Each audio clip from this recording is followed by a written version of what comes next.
Well, yesterday we did some shooting out here, doing some basic shooting on some paper plates, and we worked on accuracy. Today we're going to change that up a little bit.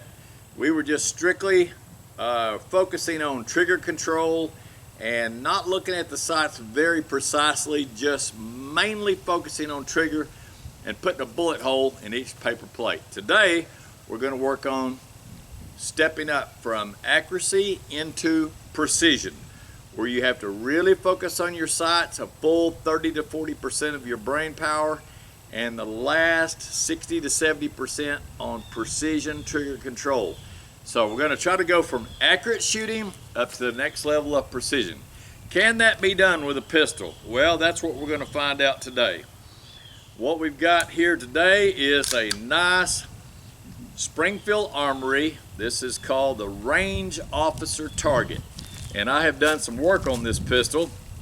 We first took the recoil spring out. It had about I'd say about a 18.5 pound, and I put in a 14 pound recoil spring, and the 23 in the back main housing here changed that out to an 18. Also, the trigger from the factory was set at about 5 to 6 pounds. I dropped that down to 2.25. So now we've got a nice, crisp 2.25 pound trigger, and that makes a big difference when you want to go from accuracy to precision. So let me show you a few little tips about this. When you're loading one of these, today I'm using a mag from Wilson Combat. That is the 47D, and this is the way I prefer. If you've got a mag like that that's an 8-rounder, there's no more room for those rounds to be pushed down in there. So a lot of people make this mistake. They take a gun like that and they try to shove the magazine in there, and then they wonder why it may latch, it may not latch. I don't like that, don't like to do that at all. So it's better to go ahead, shoot the gun dry when you're shooting on the range. Shoot it dry till it locks itself back, pull the empty mag out, then put in the fresh mag. That way when that round goes in there, there's nothing for it to have to push against. If you look down inside there, you see one happy bullet that's just sitting in there waiting to go home. He's waiting to go into his chamber. So we let that go, put the thumb safety on, and now we've got a good safe gun.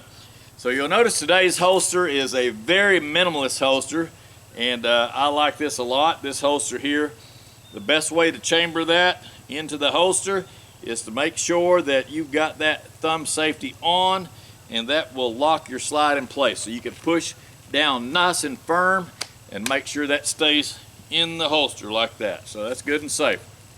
So now we're going to do a little bit of precision shooting, and I'll zoom the camera in so that you can see these. We've got some playing cards today.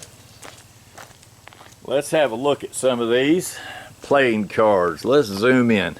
Tell you what we'll do. We'll start the first one off on what I would say is kind of a combination between accuracy and precision, because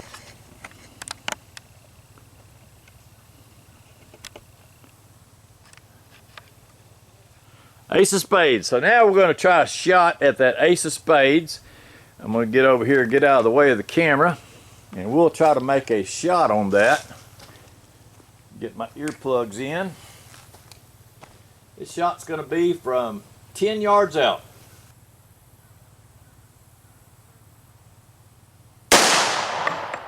Okay, that is not a bad hit right there. Got my safety back on. I would call that a pretty decent shot. Okay, let's try the next one.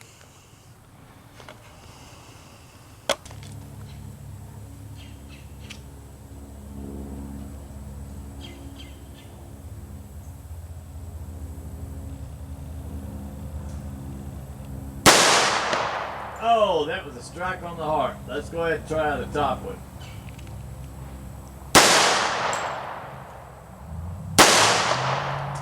Okay, 2 hearts. We'll call that good. 2 hearts. Let's zoom that out a little bit so we can see those. Somebody told me to shoot between. I said, I can't do that. We're going to go for the heart. So we got it. Okay, the next shot, let's go for,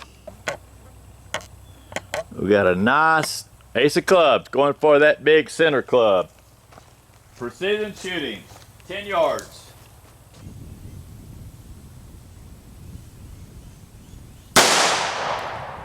That's a good hit. I believe I did hit that.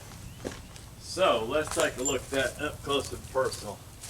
Got right on the bottom edge, we'll call that a strike. So there is the weapon in question. That is the Springfield Armory Range Officer. They do not sell that gun anymore, but you can get something very similar to this in the Garrison. So if you want to own one of these, you can buy this in a Garrison. The Garrison is actually the same exact gun, minus, or sans as they say, the target sight on the rear. So you can buy a Garrison full-size stainless steel gun and enjoy the same level of accuracy that I'm shooting. So now you got to see today the difference in accurate shooting, which is just to hit the plate, and then you got to see precision shooting, where I got a lot more precise, where you're hitting something the size of the bullet itself. So that's a good practice for you. Give that a try, see what you think about it. And I want to tell you, we appreciate you stopping by here to the farm and being with us. And this is a lot of fun for me, a lot of fun for the family. And I'll finish off by saying this. Springfield Armory by far makes the best 1911s that you're going to get for the money. This one right here, when I first got it, I bought it used. The rear sight fell off. On the second day I shot it, it was missing some parts that holds it together. And the base stayed in place, but the little wing on the back fell off. The threaded part that runs it right and left went bad. So I called them up at Springfield Armory and told them what the deal was. And Mrs. Destiny, she was kind enough to send me that whole rear sight assembly. And I got that put on, and it didn't take long to get it calibrated. So these are excellent guns. Springfield Armory will build a gun for any need that you have in the 1911 department. They do have the Garrison in a 4 1/4. You get a 4 1/4 or a 5-inch full stainless steel. You can get it in the hot salt blue, which is a beautiful gun. You can also get those in 9mm. So you can get 8 different applications of a gun similar to this by purchasing the Garrison. The only thing you need to do to step it up to this level is get your fiber optic front sight and your nice LPA style rear sight, and you'll be in very good shape if you're wanting to have a target gun. Keep in mind, they also have the new Ronin. The Ronin comes in a 4 1/4 with aluminum lower frame, so if you're wanting an excellent carry gun in a 45, look into the Ronin from Springfield Armory. So thank y'all for watching. Please tap the like and subscribe. And as my Marine friends have been doing, they tap on the little super thanks for me and been sending me $2 to keep the coffee fund flowing. So we appreciate that. And we hope you enjoy the shooting today. Hope you learned something. And enjoy shooting in the future. Talk to you later. Over and out for now.